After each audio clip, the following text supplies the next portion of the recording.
Bismillahirrahmanirrahim. Alhamdulillahi rabbil alamin. Wassalatu wassalamu ala ashrafil mursalin, nabiyina wa maulana Muhammadin wa ala alihi wa sahbihi ajma'in. Wa ashhadu an la ilaha illallah wahdahu la syarika lah, wa ashhadu anna Muhammadan abduhu wa rasuluh sallallahu alaihi wa ala alihi wa sahbihi wa man tabi'ahum bi ihsanin ila yaumiddin. Alhamdulillah, puji syukur kita haturkan kehadirat Allah Subhanahu wa taala. Siang ini kembali kita melanjutkan kajian rutin dengan membaca kitab Bulughul Maram, dan insyaallah kita akan membaca hadis nomor 449. Namun sebelum kita baca hadis, saya awali dengan pertanyaan. Ketika hari Jumat, si A sampai masjid dalam posisi sholat Jumat sudah dimulai, dan si A telat 1 rakaat. Dia bergabung dengan jamaah saat imam sedang rukuk. Selesai membaca surat Hal ataka hadithul ghasyiyah, kemudian imam rukuk, lalu si A datang terus rukuk. Sudah? Selanjutnya imam salam. Pertanyaannya, berapa rakaat yang harus ditambahkan oleh si A? 4 rakaat, 3 rakaat, 1 rakaat, atau 2 rakaat? Kita urutkan ya. Kita urutkan. A 1 rakaat, B 2 rakaat, C 3 rakaat, E 4 rakaat. A, B, C, D. A 1 rakaat. 1 rakaat atau 2 rakaat? Nambah 1 rakaat. Kenapa 1 rakaat? Menyempurnakan kekurangan. Bukan 2 rakaat. Dia harus sholat duhur atau boleh sholat Jumat? Jumat. Karena dia dapat 1 rakaat, maka dia cukup sholat, dia cukup nambahin 1 rakaat. Baik. Hakimnya adalah hadis ini. Kalau terjadi perbedaan pendapat, hakimnya hadis ini. Ani bin Umar radhiyallahu anhu qala Rasulullah sallallahu alaihi wasallam, man adraka rak'atan min salatil jumu'ati wa ghairiha falyudif ilaiha ukhra wa qad tammat salatuhu. Rasulullah sallallahu alaihi wasallam bersabda, barang siapa yang menjumpai 1 rakaat ketika salat Jumat atau salat yang lainnya, falyudif ilaiha ukhra, maka dia tambahkan kekurangannya. Wa qad tammat salatuhu, dan salatnya sempurna. Artinya dia dianggap telah mendapatkan salat itu. Rawahun Nasa'i wa Ibnu Majah wa Ad-Daruqutni wal lafdzu lahu. Diriwayatkan oleh An-Nasa'i, Ibnu Majah, Ad-Daruqutni, dan redaksi dari riwayat Ad-Daruqutni. Wa isnaduhu sahihun, kata Al-Hafidz Ibnu Hajar, sanadnya sahih, walakin qawwa Abu Hatim irsalahu, tapi menurut Abu Hatim yang lebih kuat status hadis ini mursal. Baik. Dan kalau kita melihat dari status hadis, di mana ulama berbeda pendapat mengenai apakah hadis ini sabda Nabi sallallahu alaihi wasallam ataukah perkataan tabi'in atau hadis mauquf yang merupakan perkataan para sahabat. Namun di sana ada riwayat yang lain di mana Rasulullah sallallahu alaihi wasallam menegaskan bahwa siapa yang mendapatkan 1 rakaat dari salat, maka dia telah dianggap mendapatkan salat tersebut. Nabi sallallahu alaihi wasallam bersabda, man adraka rak'atan faqad adrakas shalah. Barang siapa yang menjumpai 1 rakaat, maka hakikatnya dia telah mendapatkan salat tersebut. Dan hadis ini sahih dari Abu Hurairah radhiyallahu anhu. Sehingga berdasarkan hadis ini, Kalau dapat 1 rakaat Jumat, maka berarti mendapatkan Jumatan. Mendapatkan 1 rakaat sholat Jumat berarti mendapatkan apa? Jumatan. Baik, inilah hakim dari pertanyaan yang tadi kita sampaikan dan ada perbedaan pendapat dalam memberikan jawaban. Sekarang kita baca penjelasannya. Al-haditsu dalilun ala anna man adraka rak'atan min salatil jum'ah. Hadis ini merupakan dalil bahwa siapa yang menjumpai 1 rakaat ketika salat Jumat ma'al imam, bersama imam, faqad adraka al-jum'ata, maka berarti dia telah mendapatkan Jumatan. Wa alaihi ayyudhifa ilaiha ukhra, sehingga dia cukup menambahkan 1 rakaat. Dia cukup menambahkan 1 rakaat. Wa tatimmu jum'atuhu, dan jumatannya sah. Wa illam yudrik minal khutbati syai'an, walaupun dia tidak mendapatkan khutbah Jumat sama sekali. Wa hadza qaulu jumhuril fuqaha, dan ini pendapat mayoritas ulama, di antaranya adalah 4 madhab dan sekelompok ulama sahabat dan tabi'in. Baik. Ini pendapat yang pertama. Wa dhahaba jama'atun minal ulama, dan ada sebagian di antara ulama yang berpendapat bahwa syarat untuk bisa dapat Jumatan adalah dapat khutbah. Syarat untuk bisa dapat Jumatan adalah dapat khutbah. Jika dia nggak dapat khutbah sampai masjid dalam posisi sudah sholat, maka nanti dia tidak mendapatkan Jumatan sehingga wajib sholat zuhur. Dan ini merupakan pendapat Atha bin Abi Rabah, Tawus bin Kaisan, Mujahid bin Jabr, dan Makhul, sebagaimana yang disebutkan oleh Ibnul Mundhir. Karena kaidahnya syarat untuk bisa dapat Jumatan adalah dapat khutbah. Faman lam yudrik al khutbata, jika dia tidak mendapatkan khutbah, shalla arba'an, maka dia harus salat 4 rakaat. Namun pendapat ini kurang kuat karena hadis yang tadi kita baca, walaupun hadis ini bagi sebagian ulama dinilai tidak sahih dari Nabi SAW, namun ada hadis yang lain yang saling menguatkan. Di antaranya adalah hadis Abu Hurairah radhiyallahu anhu, Nabi SAW bersabda, "Man adraka rak'atan minas salati faqad adrakas salah." Barang siapa yang mendapatkan 1 rakaat, maka berarti dia telah mendapatkan salat itu. Baik. Ada orang karena sibuk di jalan, macet, sampai rumah mendekati asar. Lalu dia ke toilet, dia wudu, terus salat. Begitu dapat 1 rakaat, adzan asar. Apakah dia terhitung salat subuh? Apakah dia terhitung salat duhur? Ya atau tidak? Kenapa? Sudah dapat 1 rakaat. Hal yang sama kalau dia salat 1 rakaat ketika maghrib, begitu dapat 1 rakaat terdengar adzan isya. Atau dia salat asar 1 rakaat, setelah dapat 1 rakaat terdengar adzan maghrib. Maka selama dapat 1 rakaat, yang lain ngikuti yang pertama ini. Dan ini kaidah yang diberikan oleh Nabi SAW, man adraka rak'atan minas salah faqad adrakas salah. Barang siapa yang mendapatkan 1 rakaat salat apapun, berarti dia telah mendapatkan salat itu. Wallahu alam. Baik. Selanjutnya,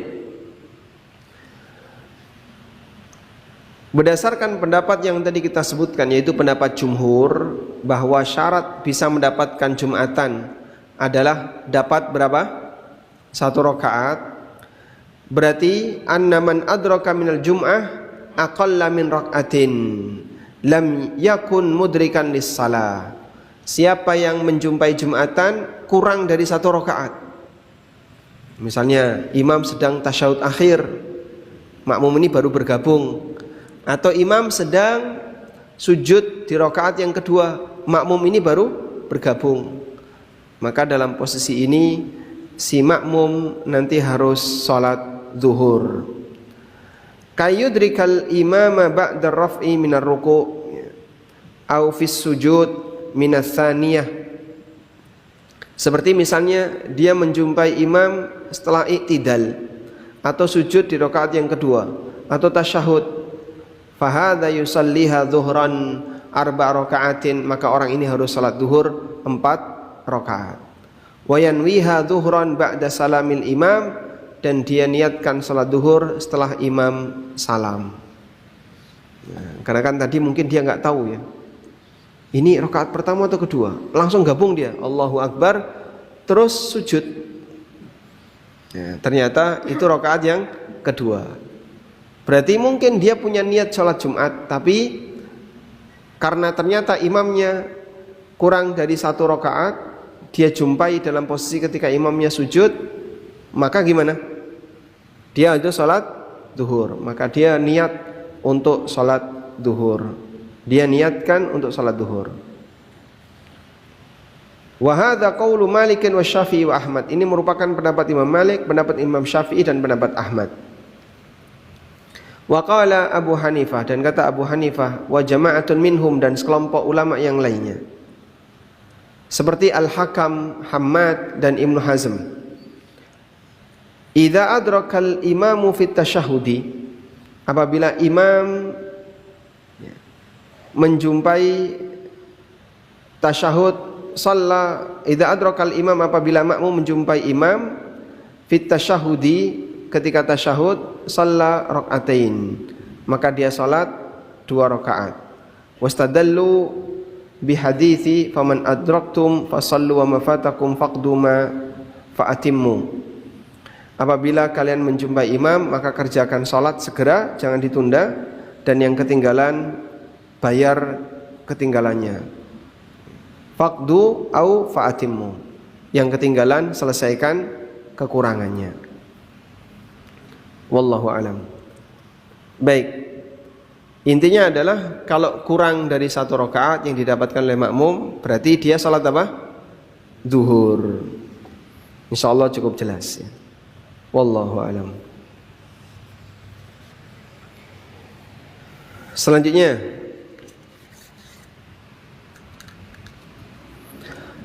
bagi makmum salat Jumat yang tadi tidak menjumpai Jumatan, sehingga saat dia datang salat sudah mulai atau bahkan ketinggalan 1 rakaat, maka makmum ini segera bergabung dan nanti nambahi 1 rakaat. Jadi jangan ditunda, sebentar tak tunda tasyahud akhir ya.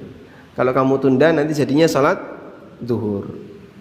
Nah, selanjutnya, tolong bedakan 2 ini. Mendapatkan amalan, yang kedua mendapatkan pahala amalan. Mendapatkan amalan, dan yang kedua mendapatkan pahala amalan. Sama atau beda? Saya ulang. Mendapatkan amalan, ini yang pertama. Yang kedua mendapatkan pahala amalan. Sama atau beda? Beda? Beda. Bedanya di mana? Kalau mendapatkan pahala amalan, dia tidak beramal itu, tapi dikasih pahala. Dia tidak beramal itu, tapi dikasih pahala. Kalau mendapatkan amalan, maka status perbuatannya sama seperti orang yang mengamalkan itu. Jadi mendapatkan amalan artinya status perbuatannya sama seperti orang lain yang mengamalkan itu. Baik. Nah, contoh kasus tadi ya, orang yang ketinggalan lalu dapat 1 rakaat imam ketika Jumatan, dia mendapatkan amalan atau mendapatkan pahala amalan? Mendapatkan amalan. Jadi mendapatkan amalan itu ciri khasnya tanggung jawabnya jadi gugur. Kamu sudah nggak wajib sholat asar nanti, tapi saya nggak ketemu sama sekali dengan imam khotib, imam khutbah saya nggak dengar sama sekali. Saya baru bergabung setelah iqamah. Baik, kamu tetap Jumatan, dapat Jumatan. dapat amalan Jumatan. Karena hadis Nabi SAW tadi. Bisa dipahami ya? Sekarang bandingkan dengan mendapatkan pahala amalan. Dia tidak beramal itu tapi dapat pahala itu. Nah, ini saya bacakan satu hadis. Dalam hadis yang sahih diriwayatkan oleh Abu Dawud, An-Nasa'i, Imam Ahmad dan yang lainnya. Dari sahabat Abu Hurairah radhiyallahu anhu, beliau menyampaikan sabda Nabi sallallahu alaihi wasallam, "Man tawaddaa fa ahsanal wudu'a," siapa yang berwudu dengan sempurna, "tsumma kharaja 'amidan ilal masjid," lalu dia keluar dengan sengaja menuju masjid, "fa wajada an-nasa qad shallu," lalu dia jumpai jamaah sudah selesai salat. Jadi begitu dia datang sampai masjid, jamaahnya udah pada bubar. Malu enggak ini? Menanggung malu. Makanya orang lebih milih serasa teko timbangan engko teko papasan karo jamaah pas bubar pulang malu. Baik, tapi kalau kita buang rasa malu seperti ini, coba lihat keutamaannya. Fawajadan nasa qad shallu, ternyata dia jumpai jamaah sudah selesai salat. Kataballahu lahu mithla ajri man hafidhaha, maka Allah akan catat untuknya seperti pahala orang yang hadaraha, menghadiri salat itu, wala yanqusu dzalika min ujurihim syai'a, sama sekali tidak mengurangi pahala mereka sedikit pun. Ini yang disebut apa tadi? Yang disebut apa? Dapat pahala. Sehingga ada dapat status ibadah dan ada dapat pahala ibadah. Kalau dapat status ibadah, maka yang bersangkutan melakukannya tapi gagal, sehingga cuma dapat sebagian, maka dia mendapatkan pahala sebagaimana orang yang melakukannya. Sedangkan yang kedua ini sebatas dapat pahala ketika dia tidak berhasil melakukan ibadah itu karena sudah selesai, lalu dia sholat sendirian, tapi dia mendapatkan pahala seperti orang yang hadir sholat jamaah. Wallahu a'lam. Baik. Sehingga dalam hal ini perlu kita bedakan antara mendapatkan amal dan mendapatkan pahala amal. Kalau mendapatkan pahala amal itu mendapatkan amal itu lebih tinggi daripada sebatas mendapatkan pahala amal. Kenapa mendapatkan amal lebih tinggi? Karena kalau berhasil beramal, nilai pahalanya makin besar. Tapi kalau mendapatkan pahala amal, ya, bisa jadi dia mendapatkan pahala itu, tapi dia tidak terhitung mengerjakan amal itu. Contoh ya, orang sholat syuruk dari mulai subuh berjamaah, terus dzikir sampai terbit matahari, terus sholat 2 rakaat. Dapat pahala apa? Ka'ajri hajjatin wa umratin tamatan. Dia mendapatkan pahala haji dan umrah sempurna. Siapa yang nggak pingin? Tapi karena dia belum berhaji, berarti keguguran kewajiban hajinya gimana?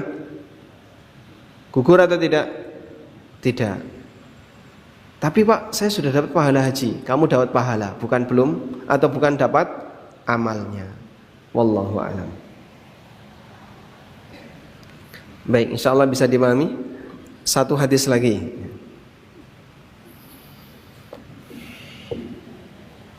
Dari Jabir bin Samurah radhiyallahu anhu, Nabi sallallahu alaihi wasallam kana yakhutubu qa'iman. Nabi sallallahu alaihi wasallam berkhutbah sambil berdiri. Tsumma yajlisu, kemudian beliau duduk. Tsumma yaqumu fayakhtubu qa'iman, kemudian beliau berdiri lagi dan menyampaikan khutbah sambil berdiri. Sehingga ini menunjukkan khutbahnya berapa kali? 2 kali. Khutbahnya Nabi sallallahu alaihi wasallam dua kali. Faman anba'aka annahu kana yakhtubu jalisan faqad kadzaba. Siapa yang menceritakan kepada Anda bahwasanya Nabi sallallahu alaihi wasallam berkhutbah sambil duduk, maka dia bohong. Hadis riwayat Muslim.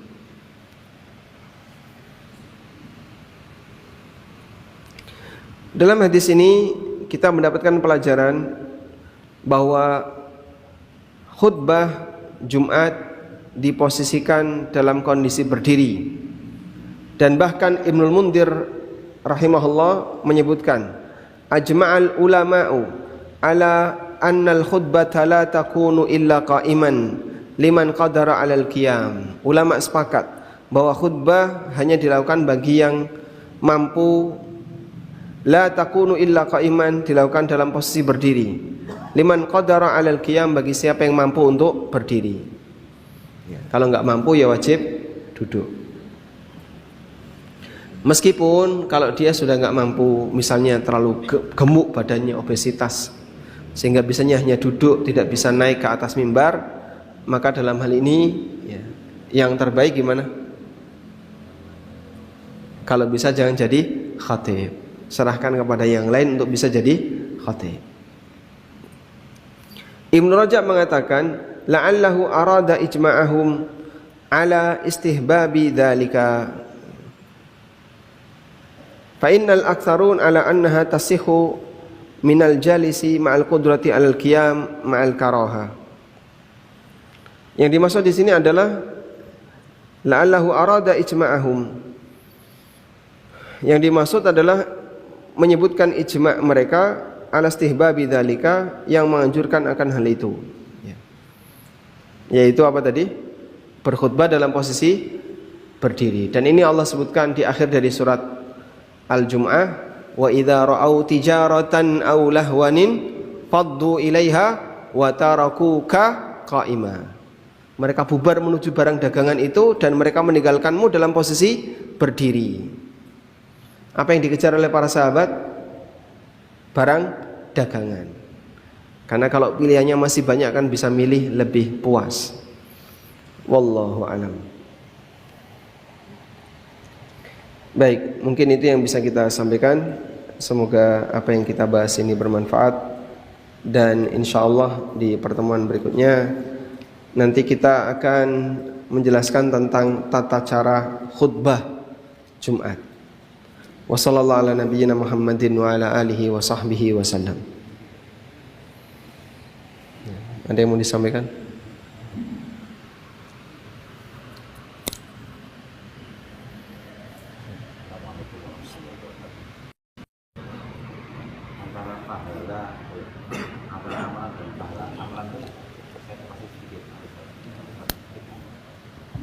Saya mendengar, kalau tidak salah itu Jumatan yang gugur nanti raih ke pahala Jumatan, yang dimaksud pahala Jumatan itu yang seperti apa itu? Ya. Itu satu. Kemudian yang kedua, di pengumuman di sini kan saya disebutkan Al-Hafidz Ibnu Hajar sebagai penulisnya. Beberapa hari lalu saya takziah di satu tempat itu, sambutannya disampaikan Al-Hafidz siapa itu maksudnya kok kan beda jauh pembedanya. Iya. Baik. Waalaikumsalam warahmatullahi wabarakatuh. Saya ulangi ya. Mendapatkan amal dan mendapatkan pahala amal, ini dua hal yang berbeda. Kalau mendapatkan amal ini berkonsekuensi terhadap hukum. Berkonsekuensi terhadap hukum. Sehingga dia dapat Jumatan. Berarti hukumnya gimana? Jumatannya sah dan jangan sholat duhur, karena kalau Jumatan sah maka tidak ada syariat untuk mengulang sholat duhur. Bisa dipahami ya? Baik. Jadi mendapatkan amal itu berkonsekuensi terhadap aturan. Kalau mendapatkan pahala amal tidak ada konsekuensi itu. Siapa yang melakukan perbuatan seperti ini dapat pahala haji. Dapat pahala haji. Apakah dia harus berikan oleh-oleh haji ke tetangganya? Tidak. Sudah? Contoh yang lain. Ada orang baca Quran atau baca surat Al-Ikhlas 3 kali. Berarti senilai dengan apa? Sepertiga Quran dikali 3. Dalam Quran ada surat Al-Kahfi, ada surat Yasin, dan ada surat yang lainnya. Pak, pokoknya saya kalau malam membaca kul 3 kali, kul wallahu ahad 3 kali. Apakah dia terhitung telah menghatamkan Quran? Tidak. Kenapa? Karena yang dia baca hanya Al-Ikhlas. Tapi membaca Al-Ikhlas mendapatkan pahala seperti satu Quran. Sehingga di sini perlu dibedakan antara apa tadi? Mendapatkan amal dan mendapatkan pahala amal. Kalau mendapatkan amal, kewajiban dia gugur. Kalau mendapatkan pahala amal, tidak gugur. Saya kan sudah dapat pahala haji, maka saya nggak wajib haji. Kata siapa? Begitu. Bisa dipahami ya? Wallahu a'lam. Silakan. Nomor 2 gimana tadi? Baik, penyebutan Al-Hafidh. Di zaman sekarang banyak sekali orang yang diberi gelar Al-Hafidh, Al-Hafidh. Dan yang dimaksud di situ adalah penghafal Quran. Orang yang hafal Al-Quran, maka digelari Al-Hafidh. Nah, tentu saja standar hafidh dulu dan sekarang itu berbeda. Kalau dulu disebut disebut Al-Hafidh jika dia menghafal ribuan hadis di luar kepala, sanad plus matan. Itu baru disebut Al-Hafidh. Tapi kalau dia belum bisa itu, ya belum mencapai derajat Al-Hafidh. Sementara Al-Hafidh di masa sekarang yang menghafal Quran Al-Hafidh, walaupun dia tidak punya hafalan hadis. Masalah istilah kembali kepada uruf yang berlaku di masyarakat. Berlaku kepada uruf yang berlaku di masyarakat. Wallahu a'lam. Baik, silahkan. Ustaz tadi dikatakan bahwa 1 rakaat saja itu sholat Jumat kita juga Dapat. Ya. Nah, bagaimana ada sebuah hadis atau sebuah keterangan yang mengatakan kita hadir sholat Jumat sebelum azan. Begitu azan maka buku itu ditutup. Setelah itu istilahnya ini orang yang datang setelah azan ini nggak masuk daftar. Ya. Jadi korelasinya gimana? Masya Allah, ya. Memang ada beberapa hal yang perlu disinkronkan. Seperti tadi ya, siapa yang bicara ketika imam sedang berkhutbah maka Jumatannya sah tapi tidak ada pahala. Terus itu gimana Pak? Jumatannya sah artinya berpengaruh pada hukum. Dia nggak perlu ngulang Jumatan, nggak perlu ngulang sholat duhur karena Jumatannya sah. Nggak dapat pahala karena dia melakukan pelanggaran, maka dihukum nggak dapat pahala. Nah itu tadi contoh dapat amal tapi tidak dapat pahala amal. Ada yang dapat pahala amal tapi tidak beramal. Nah, selanjutnya apa tadi? Masuk masjid. Sebelum azan dia masih terhitung. Begitu imam berdiri, khotib berdiri, maka ditutup buku itu. Oh, masuk masjid waktu Jumatan ada malaikat yang berjaga di pintu masjid, mencatat setiap orang yang masuk sebelum khotib naik mimbar. Berarti kalau dia dapat 1 rakaat itu kan nggak masuk dalam daftar catatan itu. Jawabannya betul. Setiap orang yang telat Jumatan setelah khatib naik mimbar, maka dia nggak dapat keistimewaan dalam hadis itu. Hadisnya riwayat Bukhari. Sehingga kalau dia datangnya imam sudah naik mimbar, ya nggak ada catatan nama dia di bukunya malaikat tadi. Ya, makanya terkadang saya kalau jadi khatib sama rombongan begitu, tak minta ayo rombongan datang dulu masuk masjid dulu, baru saya masuk masjid. Karena kalau imam sudah salam, masuk masjid terus salam, ya malaikat menutup buku catatan Jumatan tadi. Nah ini statusnya pahala, bukan kewajiban. Orangnya sudah menunaikan kewajiban sholat Jumat, tapi mungkin dia tidak mendapatkan pahala menyegerakan sholat Jumat. Wallahu a'lam. Baik, demikian yang bisa kita bahas. Kemarin ada kasus waktu sholat jamak ketika hujan, imamnya itu sedang sholat isya pada rakaat ketiga, ada makmum masuk dan dia belum sholat maghrib, ikut berjamaah. Otomatis dia dapat 3 rakaat, tapi rakaat yang ketiga, keempat dan kelima. Itu fokusnya gimana? Apakah dia perlu nambah rakaat lagi atau cukup salam bersama imam? Iya. Ada orang yang belum sholat maghrib bermakmum, atau orang yang sholat maghrib bermakmum di belakang imam yang sholat isya. Saya sebutkan yang normal dulu. Normal itu berarti dia ikut sholat dari awal.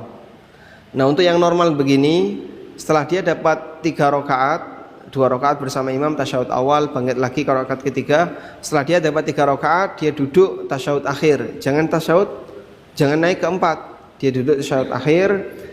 Terus dia membaca tahiyat, membaca sholawat dan seterusnya. Selesai duduk tasyahud akhir, dia selesai, tunggu imam salam. Imam duduk tasyahud akhir, salam, terus dia ikut salam. Sehingga salam bersama imam. Lalu setelah itu dia salat isya sendirian, atau mungkin bisa ngajak temannya yang lain. Baik, insya Allah dipahami ya. Nah, selanjutnya kasus, bagaimana kalau dia masbuk 1 rakaat? Karena masbuk 1 rakaat, maka imam tasyahud awal, dia ikut tasyahud awal. Kan tidak mungkin nggak ikut imam. Lalu imam tasyahud akhir, maka dia juga tasyahud akhir. Nanti selesai salat imam, dia salam, dia nambahi 1 rakaat atau tidak? Tidak, karena sudah 3 rakaat. Karena dia salat maghrib, dan salat maghrib 3 rakaat. Tapi Pak jadi kacau kayak gitu. Tasyahudnya ada di mana? Salatnya berapa? Ya, konsekuensi dia ikut imam ya kayak gitu. Konsekuensi dia ikut imam. Enggak boleh imamnya berdiri, dia tasyahud sendiri. Loh, kenapa kamu tasyahud sendiri? Nah, ini kan saya tadi dapat sekian rakaat, saya belum sholat isya. Ya enggak boleh kayak gitu. Nanti jadinya sholatnya tidak seragam. Maka jika dia sudah dapat 3 rakaat bersama imam, sah sebagai orang yang dapat 3 rakaat. Wallahu a'lam. Baik, demikian yang bisa kita bahas, semoga bermanfaat. Wassallallahu ala nabiyyina Muhammadin wa ala alihi wa sahbihi wasallam. Wa akhiru da'wana alhamdulillah. Assalamualaikum warahmatullahi wabarakatuh.